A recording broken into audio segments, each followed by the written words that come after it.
I respectfully acknowledge the Yugambeh people, the traditional owners of the land that I live on, and pay my respects to their elders past, present, and emerging.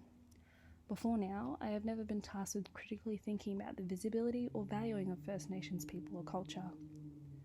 Throughout most of my life, and I'm ashamed to say, First Nations people and their culture seemed like a concept that barely related to me. School, family, friends, and greater society, no one seemed to acknowledge the existence of First Nations people, or if they did, it was rarely positive. When I grew up and I was in primary school, First Nations people history and culture was a course that we learned about maybe once a year and then forgot about. The severity and significance of the traumatic past was never communicated fully, and it never came across as important.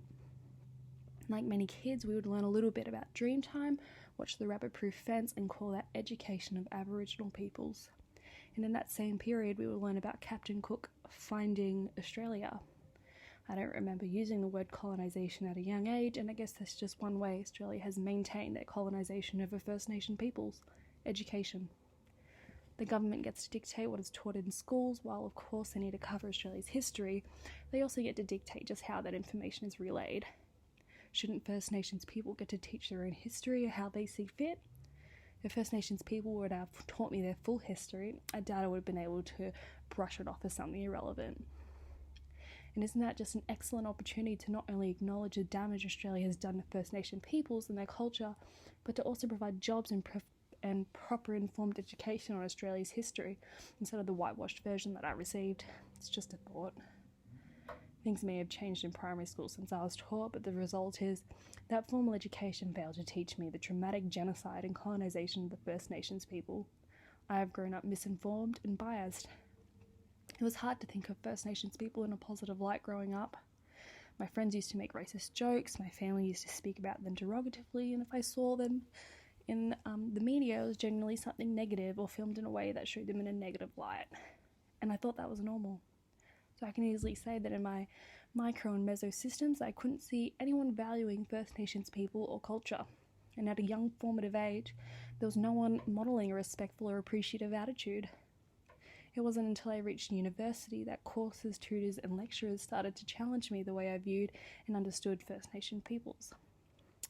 I was able to critically think about why I thought certain things or had certain expectations. Now I've become more aware of my surroundings. I am often disappointed in what I see. While we are constantly walking on First Nations country, it's rare to see it acknowledged. Where I do see it, it's reflected in a small steel plaque with minuscule writings in the back of a park. Or if I see beautiful Indigenous art, it almost seems tokenised, being in a commercial or capitalist environment. And that in itself sounds wrong, that our original culture is something that I have been colonised into thinking is tokenised. There are incredible places or instances where I have been able to see First Nations people and their culture. Just locally, I was able to stumble upon a group that is offering cultural canoe tours in Currumbin. They are offering a welcome to country by a Yugambeh elder, a traditional smoking ceremony, and insightful information and stories which are all Indigenous guided. It feels like a genuine piece of Australian culture that isn't commercialised or capitalised on. I really am hoping that I can get over my fear of the water and be able to experience something as genuine as that tour. Going forward, I hope to always critically analyse my own beliefs and values so that I can continue to grow as a culturally aware person and practitioner. Thank you.